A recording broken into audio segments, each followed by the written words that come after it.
Halo Wars 2 was the last major game released by 343 before Halo Infinite.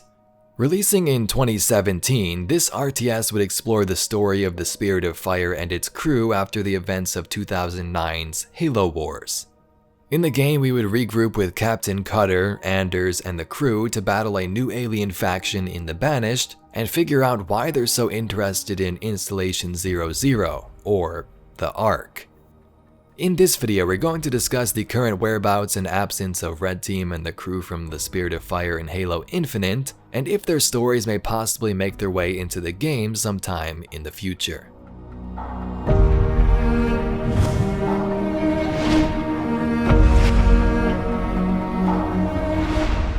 Let's first begin by recapping the story of Halo Wars 2.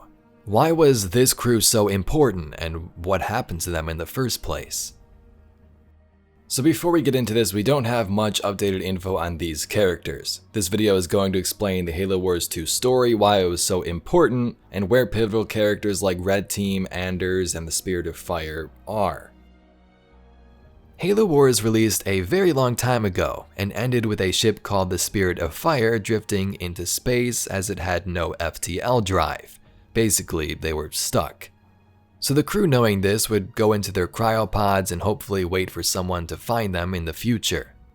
28 years later, in 2559, the crew awakes above Installation 00, the Ark, a location we visited with the Master Chief in Halo 3, and the place where the Halo rings can be created.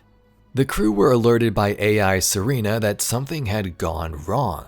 Now, she herself is long gone though. Having been past the 7-year lifespan of most AI, she decided to delete herself, just leaving a message for the captain when he would awake. Captain, wake up. Something has happened. The Spirit of Fire is in a situation I could not anticipate. I'm certain Professor Anders would enjoy that little admission, so let's keep it between us, shall we? We've been adrift for just over 28 years. I've made quite a few repairs while you were sleeping, so ship systems are 100%. Cryo worked well, and med stats on all remaining crew are green. As for me, well, regulations are clear about final dispensation at the end of an AI's 7-year lifespan.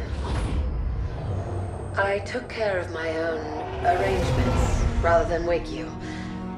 I didn't want to... well, I hope you can forgive this final breach of protocol. We didn't drift out of the galaxy in 28 years, Professor. Since records show we arrived via slip space less than an hour ago. Our slip space drive is gone. However we got here, it wasn't us who initiated the trip. Cutter, wanting some answers, sends Red Team down to the surface where they find scenes straight out of a horror movie. UNSC bases and outposts trampled, supplies taken, buildings destroyed, and everyone dead. It is here where they encounter the Banished for the first time and their leader Atriox. As most know, the Banished are the latest version of the Covenant essentially, with brutes in control. The difference? They don't really believe in a great journey or have religious affiliation with the Halo rings.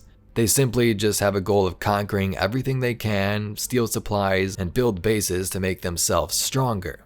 I mean, heck, even in Halo Infinite in the first couple of missions, we can see they had a ship full of these outposts just waiting to deploy to Zeta Halo. Dropships, an invasion force. How do we stand a chance against all this? The Banished won already. We could be the only 2 humans left alive out here. After many missions, Anders suggests they create a new Halo ring from the Ark. This would surely get the attention of the UNSC and bring some support in to help them. So they do. Atriox and his crew, having control of the Ark's portal systems, are able to easily teleport around the installation and of course to the new Halo ring, where they would want to control it instead of the humans. On the ring, the UNSC and Red Team fight off waves of Banished as Anders disables the ring's systems. Yes, they created this new Halo ring, but it's a replacement for Installation 04, I believe, and before it slip spaces its way out of here, they want to make sure no one can fire it. Anders is successful disabling it. She ejects part of the ring with the Banished on it as well, and the UNSC escape the ring before it's teleported out. The only problem was that Anders was still in the control room, so she went with it. Professor Anders, we are on our way. Get to the rendezvous. With all due respect, Spartan, I don't believe that's an option any longer. Professor Anders, there must be some way. Don't worry, Captain. As soon as I'm back to the solar system, I'll get that beacon out. It should only be a few weeks. Professor! And then I can figure out how to get back to you.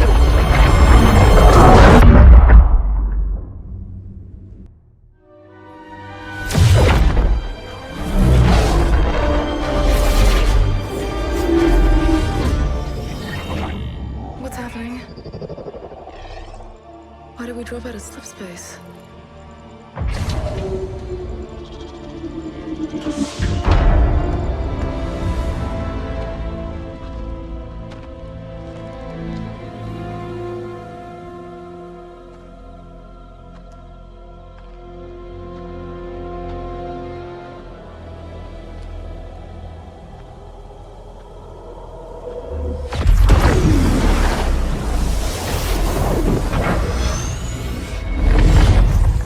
Good job, Ellen.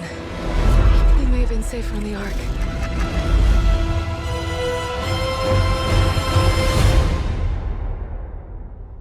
So yeah, she got teleported, went up to the surface, and found a Guardian waiting for her.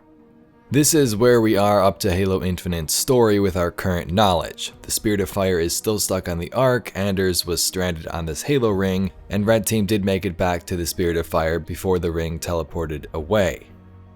Now I believe Red Team also went on a quick mission in the book Halo Divine Wind, sort of a rescue mission, but that's as far as we got for now. It seems like the Halo Wars gang, along with the other groups like Blue Team and the Arbiter, are essentially open books. 343 has the opportunity to go anywhere they want with them, create infinite DLC or campaigns, and I guess they didn't really want to flesh things out too much for the main campaign of the game with the Master Chief. It is pretty disappointing not even to see a nod to this group from Halo Wars 2, considering this is where the Banished fight truly started. There were UNSC forces there, Atriox destroyed pretty much all of them, but the Spirit of Fire were the ones to actually really fight back and put a dent in some of Atriox's forces. They did reference Blue Team in some dialogue with Halsey and Lasky, but nothing on Red Team and these epic characters. And Red Team is actually kinda just important as some of Blue Team. They all started back on a Pelican in the Fall of Reach when it was shot down, and there was 18 surviving members. This included members of Blue and Red Team, which were split into different groups.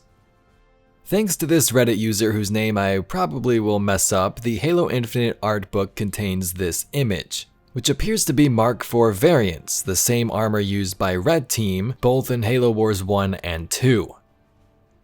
Mark IV was one of the earliest variants that Spartans wore. Red Team still wears this in Halo Wars 2, well, because they were in cryosleep for 28 years and it still gets the job done, so I guess they don't need to change it.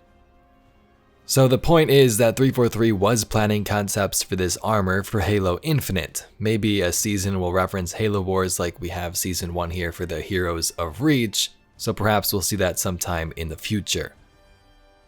But let me know your thoughts down below. Should we have heard information about Red Team and the Spirit of Fire, and will they do anything about this in DLC? If you'd like to see some more Halo Infinite lore and mysteries just like this video, be sure to subscribe to the channel. Anyway, I thank you very much for watching. My name's Evade, and I'll catch you all in the next video.